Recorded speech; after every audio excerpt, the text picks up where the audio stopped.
Very interesting news. Yesterday, the federal government introduced a bill that would decriminalize single event sports betting in Canada if it gets approved. Joining me now is John Levy. He's the founder and CEO of sports media and gaming company TheScore, to discuss the opportunities in sports and sports betting in the Canadian market. John, nice to see you. Thanks for joining me today. Hey, Catherine, nice to see you. Thank you for having us. Thank you. And, you know, I asked you this kind of during the commercial break, but I mean, were you surprised by this? What's your reaction? Well, I guess it depends what you mean by this. I mean, you know, we've been hoping and looking for the introduction of legalized and licensed and regulated sports betting here in Canada for quite some time. And, you know, we've been, working with the governments and helping them develop their policy. So in that regard, you know, we kind of hoped and thought it was going to be coming. And of course, with the proclamation by the federal government just this week about the introduction of a bill to eliminate that little pesky provision in the criminal code that prevents single event wagering, that's a really huge step, because it shows that the government and federally is in motion and likely to occur.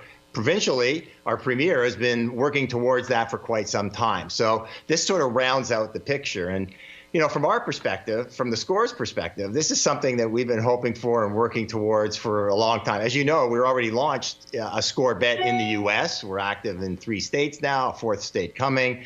So this is an amazing opportunity for us in our home turf to actually introduce, you know, Score bet to our 1.5 million users in Ontario, for example, on the app, who are primed, ready, willing, and more than able to get involved with sports betting. Right. But John, just for those who don't do sports betting, give us the reason why this is so key and critical to really almost unleashing the opportunity for you.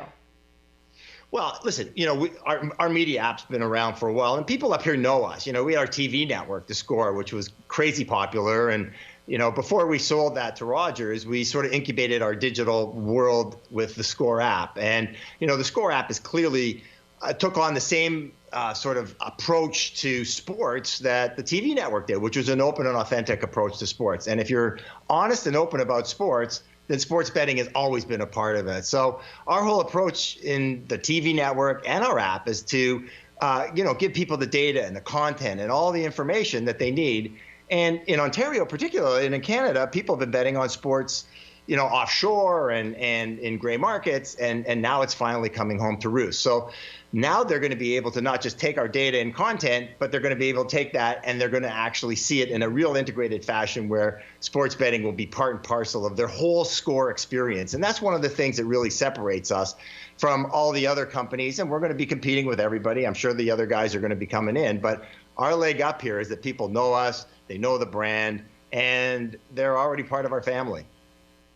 Right. But John, when you take a look then at the Canadian opportunity versus the United States, how similar do you think it will be in terms of your experience and in trying to, make sure that you're approved in certain regions? Obviously, in the United States, it's more state by state. You have to obviously, in some areas, you have to get the relationship with the casino or your own license. What do you want to see in Canada as it rolls out here?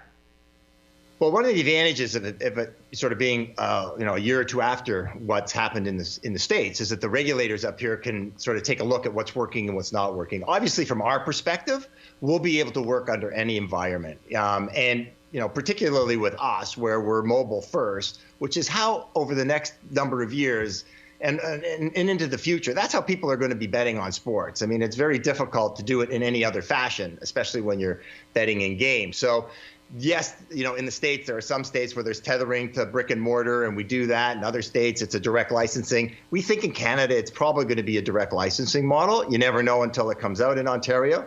But, you know, we've gained a lot of experience in knowing how to deal with that on a state-by-state basis. So whatever it is coming through in Canada, and I should say over the last, year and a half, the Score has been part and parcel of the consultative process. So we've been actually helping the government, both federally and mostly provincially, in the context of how to bring it forward. And let's not forget, the reason this is all happening is, with COVID, the governments both in the U.S. and Canada have been spending like crazy to try keep people working, to try keep businesses alive, to try keep people alive.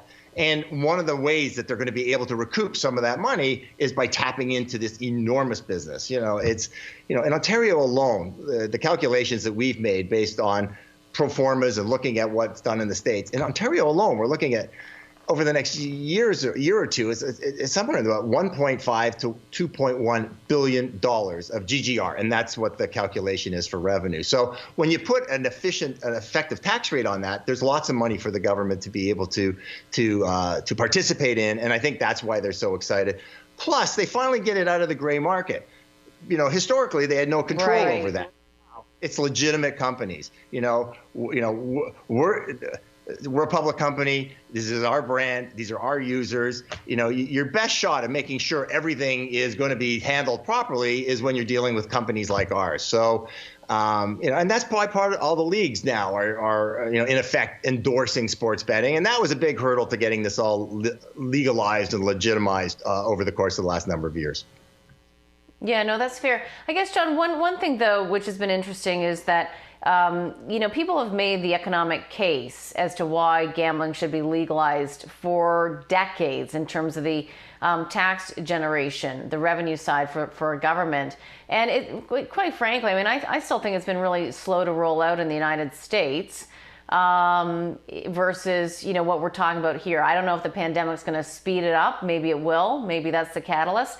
But do you have, even if it gets approved in Canada, do you then have concerns from a regional perspective about a rollout? Listen, I never want to sit here and surmise, timing of what the government's going to do or not going to do. I can only tell you from our experience in predominantly dealing with the Ontario government, and now that the federal government looks like it's going to happen, I think there's a ton of momentum to push this thing through. And, it's really the need for it here is no different than the need out west or in BC or out east or in Quebec. So, I think what you're going to see is the same experiences in the States. It actually, Catherine, even to us who had more aggressive expectations than some of the other companies, it is, in fact, rolling out a lot quicker than we anticipated. As I said, we're already in 3 states, another one coming more soon after that. So, I can't believe we're going to be sitting here a year from now, for example, and I'm just, I don't know anything other than just me surmising. And it's not open, regulated. Companies like ours, particularly ours, will not be in the sports betting business. And I honestly hope, and I think it will be all across the country. And you're right, there may be differences from province to province because, there are different regional aspects and there's different regional needs and requirements. But you deal with that. And, we have a whole team that deals with that on a state-by-state basis, and I don't think it's going to be a problem. And the only other thing I can say is the further down the road you get with this and looking at other states or in Canada provinces, they're implementing this in an effective way. People learn lessons. And at the end of the day, it's got to be a great product, which is what we have. It's got to be a competitive product. And if it's not that, then you're not going to bring all those users in from the gray market and effectively be able to deal with it in a legitimate way. So I honestly, it's a lot of work. Trust me. My regulatory team would be kicking me if they heard me say that this is easy, because I know it's not. But the reality is we're dealing with it. And the prize for this is so enormous. The potential market share for a company like ours in terms of what we're going to be able to achieve in Canada because of our brand and because of the number of users and because of the trusting relationship we have with our users is very exciting to us. And I honestly think that's part of why we've had such activity over the last couple of days on our stock, was because people recognize that, we're sort of at the forefront up here in Canada. Just last thing, Catherine, we sort of joke about in the States, we're the most used, least known brand in the sports business, and we're trying to change that over time, and we're having our success down there. But in Canada, it's because of our history, and because of TV network, and because of our app, our digital presence is really head and shoulders in front of everybody else. And so that's why I think everybody's so excited.